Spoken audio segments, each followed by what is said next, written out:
Olá, estudante! Tudo bem com vocês? Eu sou o professor Vinícius, professor de Ciências e Biologia da Rede Estadual de Ensino. Estou hoje junto com a nossa amiga intérprete de Libras, Mariana. Olá, Mariana! Para a gente dar início, então, à quarta semana do seu ciclo 4 do seu PET, onde falaremos sobre a origem e a evolução das plantas. Na aula de hoje, nós vamos conhecer a diversidade do reino plant e compreender a origem evolutiva das plantas terrestres e conhecer as características comuns aos representantes do reino plant.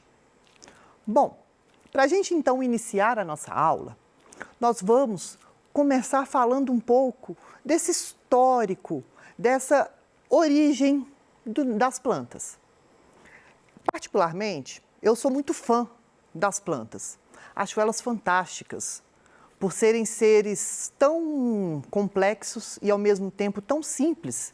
Eles realizam processos fantásticos e possuem estratégias adaptativas que conseguiram, então, que elas praticamente dominassem o ambiente terrestre. E nós vamos ver, então, nessas nossas próximas aulas sobre o reino plant. Bom, todas as plantas terrestres, elas vão descender de um único ancestral comum, que vai ser uma alga ancestral. Há alguns anos, a classificação das algas, elas eram incluídas no reino plant. Só que quando a gente vai, a partir do momento que a gente tem vários estudos, mais estudos sobre determinados assuntos, origens filogenéticas e comparação, nós conseguimos, então, isolar esses grupos e as algas, tanto unicelulares quanto pluricelulares, vocês viram aí na terceira semana do seu PET, elas são pertencentes, então, ao reino protista, por mais que elas compartilhem algumas características com as plantas terrestres. Então, nós sabemos que as plantas terrestres, que nós conhecemos hoje, elas vieram então de um ancestral comum que era uma alga. Essa alga era uma alga verde pluricelular. Nós sabemos então que as plantas e as algas, elas vão possuir algumas características comuns, como por exemplo, presença de clorofila A e clorofila B, que vão ser, então, essas substâncias responsáveis em captar essa radiação luminosa e, com isso, a planta consegue, essa célula vai conseguir realizar a fotossíntese. Elas vão possuir também carotenoides, principalmente o beta-caroteno. Elas vão possuir o amido como reserva energética, a parede celular de celulose e vai possuir também semelhança entre o DNA das plantas e das algas verdes pluricelulares com o DNA dos cloroplastos, dos seus cloroplastos. Nós sabemos que as únicas duas organelas que vão possuir DNA próprio são mitocôndria e o cloroplasto. Nessa foto aqui, eu trouxe para vocês um exemplo de uma alga verde. Essa alga, ela é considerada a parente mais próxima das plantas terrestres que nós temos hoje. Nós vamos falar dela aqui agora. Atualmente, então, nós sabemos que um grupo de algas verdes aquáticas, que é aquela que eu mostrei a foto para vocês no slide anterior, chamadas de carales, são os parentes mais próximos das plantas. Então, essas algas, elas vão ser, digamos que, ter o maior parentesco com as nossas plantas atuais. Só que em um determinado momento aí da história evolutiva, esse ancestral comum, então, ele se ramificou, ele sofreu um processo de especiação devido a adaptações e tudo mais, que eles necessitavam para poder sobreviver a determinados ambientes, porque nós sabemos que a vida ela se iniciou na água. Depois, então, para essas plantas, esses vegetais, vamos falar, esses seres, melhor dizendo, para que esses seres, então, dominassem o ambiente terrestre, eles necessitavam, então, de algumas adaptações.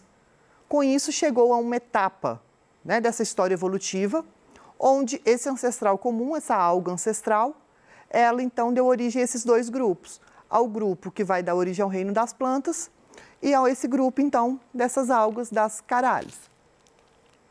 Então, nós sabemos que a maioria das características que vão distinguir as plantas terrestres das algas verdes são as adaptações evolutivas para a vida na Terra, que vai ser alternância de gerações, onde nós vamos ver mais para frente nas nossas próximas aulas, quando estudarmos claramente cada grupo de plantas, a gente vai perceber então essa alternância de gerações bem presente, bem marcante, onde nós vamos ter uma fase de vida haploide, uma fase de vida diploide, ou uma fase de vida gametofítica e uma fase de vida esporofítica.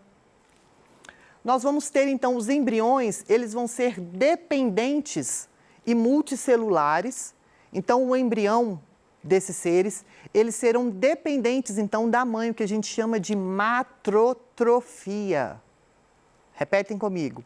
Matrotrofia. Vai ser então esses embriões dependentes da mãe, tá? Da planta mãe, e vão ser também esses embriões multicelulares. Isso então vai o quê? É uma outra característica que permitiu com que essas plantas conquistassem o ambiente terrestre. Os seus esporos, eles vão ser revestidos, tá? E vão ser produzidos em estruturas que nós denominamos esporângios. Nós vamos ver nas outras aulas essa estrutura desse esporângio como é. Mas então hoje, só para a gente ficar sabendo, é que esses esporos então das plantas, eles vão ficar presentes em estrutura, eles vão ser produzidos em estruturas denominadas esporângios. Os seus gametângios, que vão ser estruturas que vão produzir gametas, tá? Eles vão ser multicelulares e ela vai possuir também meristemas apicais. Esses meristemas vão ser tecidos, onde vão dar origem, então, tecidos onde essas células vão dar origem a novos outros tipos celulares, digamos assim. Por exemplo, o meristema apical, nesse caso aqui, ele vai dar origem, então, à folha, né? Vai dar origem, então, ao crescimento, então, e à ramificação desse caule.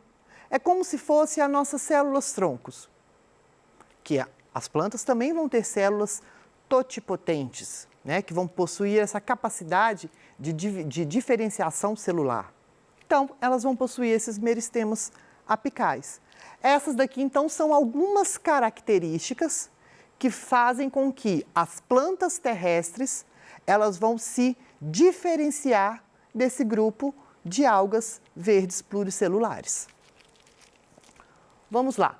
Quando eu falo aqui, então, de alternância de gerações, o que eu estou falando? Eu estou falando disso daqui, ó, das fases de vida dessa planta, onde eu vou ter uma fase de vida haploide e uma fase de vida diploide.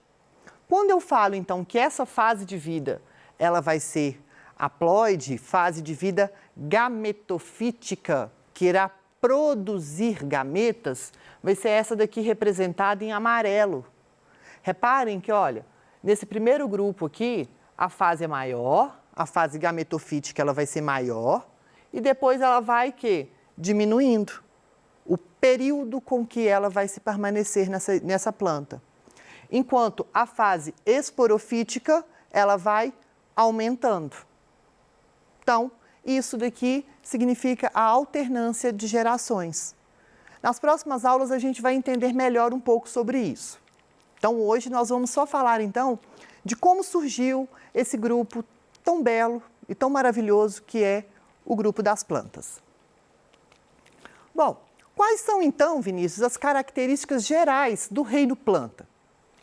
Nós são, então, todos os seres pertencentes a esse reino são seres eucariontes, multicelulares, autótrofos, vão possuir tecidos verdadeiros. Aí uma outra característica que as algas não vão possuir, por mais que as algas são seres pluricelulares, igual a gente vê aí as algas verdes, até mesmo aquela alga que eu mostrei para vocês, elas não vão possuir o seu corpo diferenciado em tecidos, o tecido verdadeiro que a gente fala.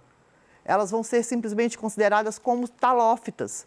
Essas células, então, elas, por mais que se assemelhem visualmente, elas se assemelham a um tecido verdadeiro, não, são células que não são totalmente diferenciadas em tecidos. Então, as plantas vão possuir tecidos verdadeiros.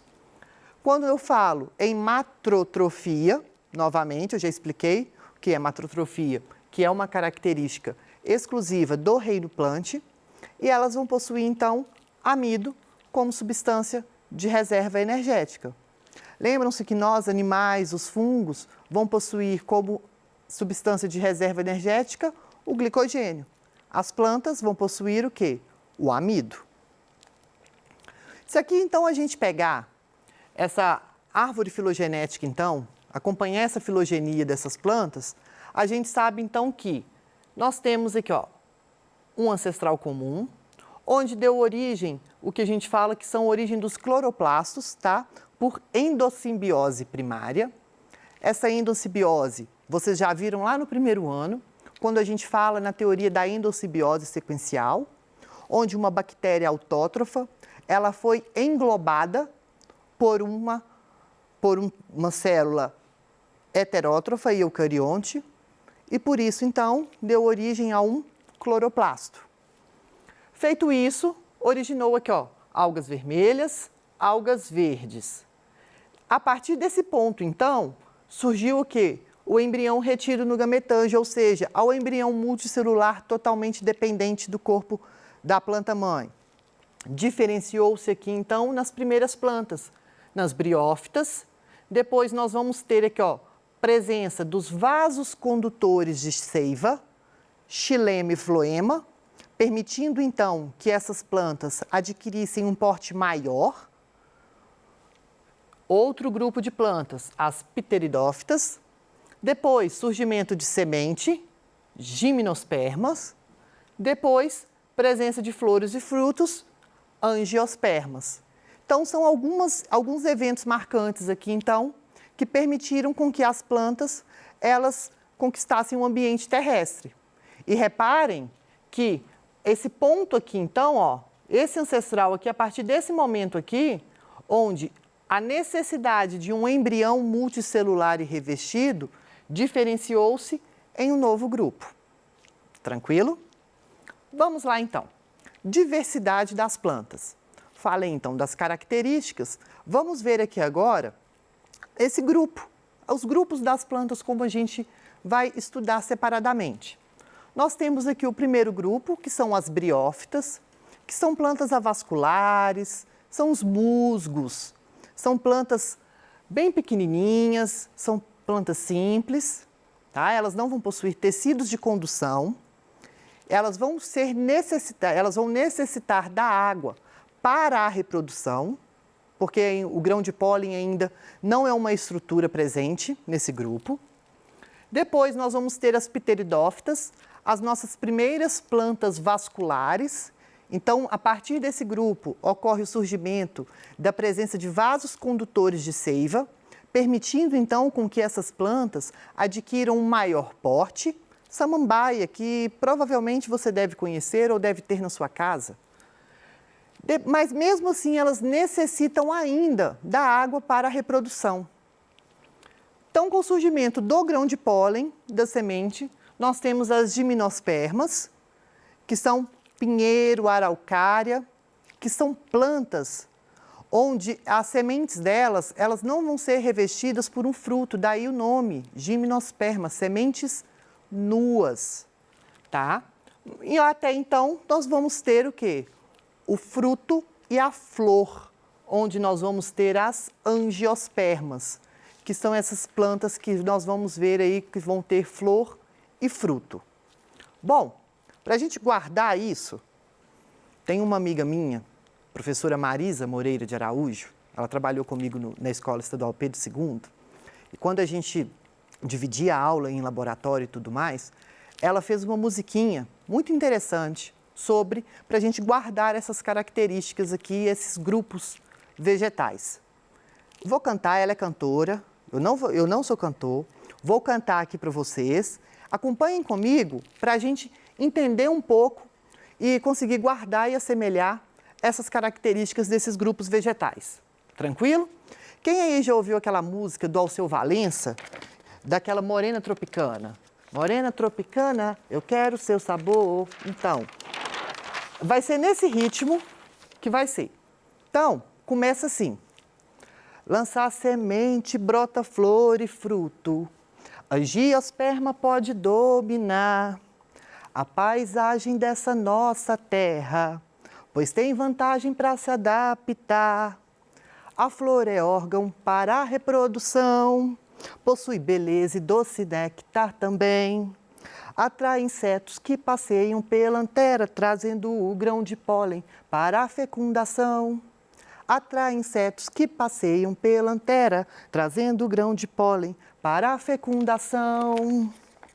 Calma que tem mais. Então, aqui nós falamos das angiospermas. Do ovário surge o fruto, tão doce é seu sabor.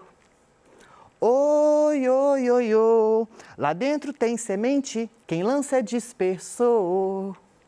Oi, oi, oi, oi, mas o pinheiro só dá o pinhão. Semente nua não tem fruto, não. Gimnosperma, pólen voa ao vento. Araucária vem no pensamento.